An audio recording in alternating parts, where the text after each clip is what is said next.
Hey guys, so we're going to take a look at The Legend of Zelda Link's Awakening DX on the Game Boy Color. So this is the Game Boy Color port of the original Link's Awakening.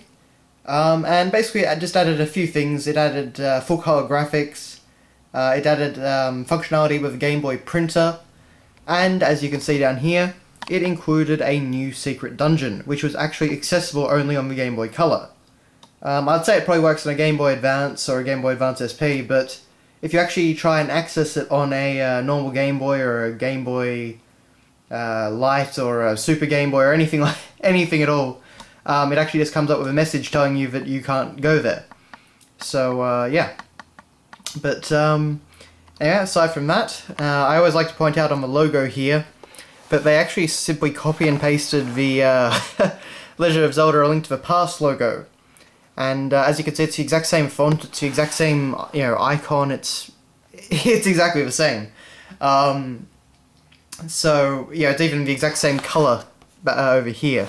So, I definitely got a bit lazy with that. I guess you could argue that because it's a direct sequel, maybe, maybe you could, say that that's the reason why, but, yeah, the Japanese got they've got a great kind of concept art cover showing off all the different characters. But even though it's a rehash cover, it still looks pretty damn good. We get the very shiny Game Boy Color logo, though it's a bit hard to show on the camera. Now, the seller I bought this from actually said it was an Australian version. I mean, the E for everyone basically instantly tells you that it's the American version, but the Australian version never actually had a shiny side like this, or at least it very rarely had it anyway. The Game Boy Color games that I have from an Australian store are actually, they just have an image. They actually aren't shiny in any way. They're not embossed or anything. They don't stick out from the box. So yeah, it's overall it's a very nice front cover. On the side we have, just a very, very tiny logo right there. I guess because they wanted to fit in the DX and they didn't have enough height, but it leaves the rest of the side of the box pretty barren. On the other side we've just got the important health and safety stuff, recycling and all that. And then on the back we have our usual description and screenshots. And the thing I've always found weird about the back of this box is that you've got this very nice full colour image from the game's intro. As you can see, the Game Boy Color video game system displays up to 56 colours. Then the next shot is actually black and white. So just saying that you can play it on the Game Boy and Game Boy Pocket systems. Game Boy Pocket is actually what I was referring to when I said Game Boy Light. So yeah. It's a bit weird to me. To me, you'd want to, considering this was kind of like the poster boy for the Game Boy Color at the time, you'd kind of want to show off all the color graphics as much as possible. But anyway, so of course we've got our lovely description about everything, including, as you can see, the Game Boy printer. There are a series of photos you can kind of collect, which you can actually print off on your Game Boy printer. So yeah. Moving on, we have, of course, our lovely manual. And being an early Zelda manual, it's got lots of good stuff in it. So, this is actually full colour. I know that the original Link's Awakening is actually... Yeah, the original Link's Awakening manual is actually in like this weird sepia kind of tone. So that is actually a bonus of getting the DX version. Normally I should say actually that the DX version of Link's Awakening is much more expensive. I got a bit lucky. I found it for cheaper than any of the normal Link's Awakenings, so I ended up picking it up. But yes, so the prologue actually goes a bit further in depth than you get in the game. It actually talks about, well, it basically talks a bit about A Link to the Past and the aftermath of that game. So basically, the Link of that game decided to head off on a quest for enlightenment, in search of wisdom that would make him better able to withstand the next threat to his homeland of Hyrule. So, yeah, it basically says that while he's coming back to Hyrule, he gets caught in a storm, and he ends up washing up on Koholint Island. So we actually get some extra dialogue from Marin and stuff like that. And we go all the way up to when you get your sword back and the owl talks to you. So yeah, it's actually a very nice little prologue. It goes a bit more, a bit more in depth than the actual game itself, which is a common trait in Zelda games. So we get plenty of nice artwork of Link.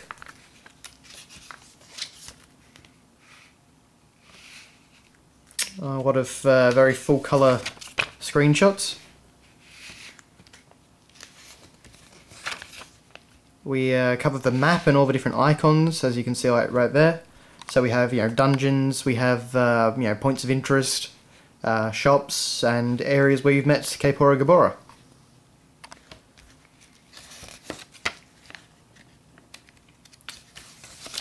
Lots more artwork, of course. All very, very nice. Every single manual gives the spin attack a different name. So here it was the whirling blade technique.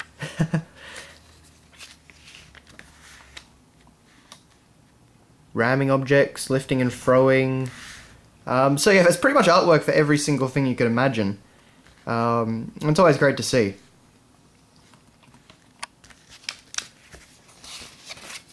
We actually cover a whole lot of the items that you can find in some very simple artwork that's reminiscent of previous Zelda manuals, actually. So yeah, everything's a Rock's Feather there. All the other items over here. We've got even things like the Yoshi doll, which is a side quest item. What will you do with it once you have it? That's a good question. All the gold leaves that you collect, the seashells, secret medicine. So it's always nice to me when they give like a full inventory.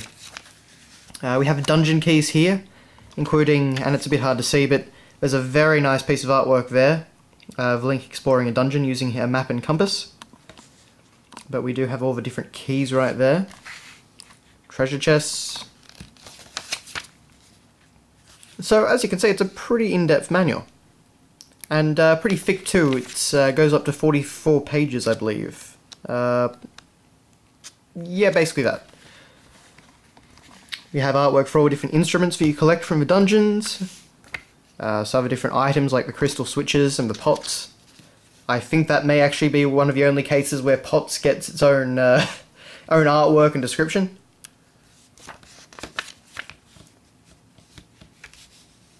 Life and magical power, fairies, heart containers.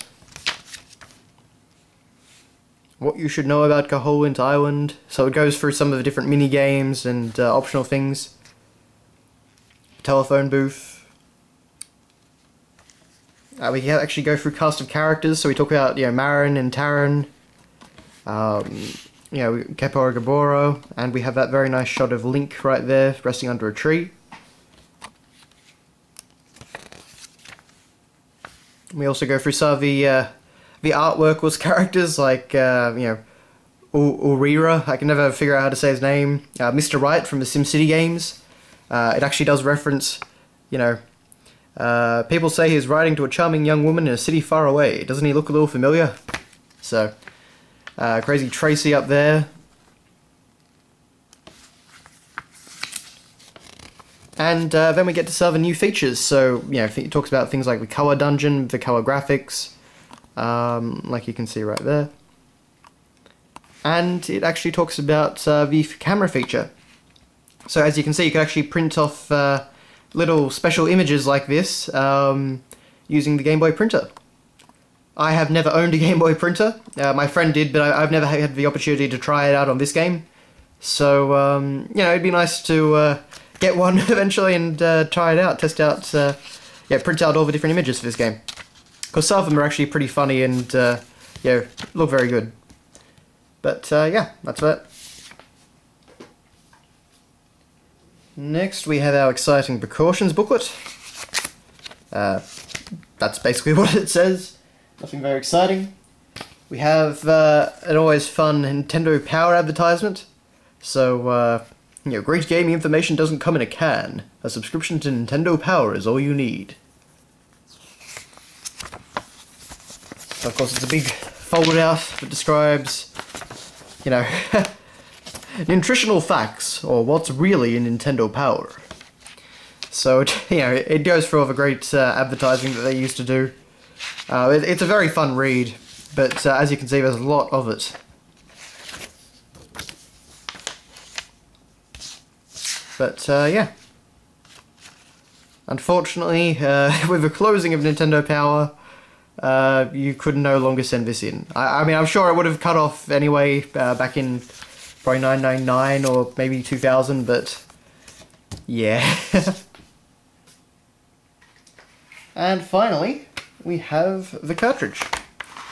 And you can see it's actually a black cartridge for some reason. I'm not particularly sure of the reasoning why they did that. But because of the style of this cartridge, it actually means that you can play it on the Super Game Boy.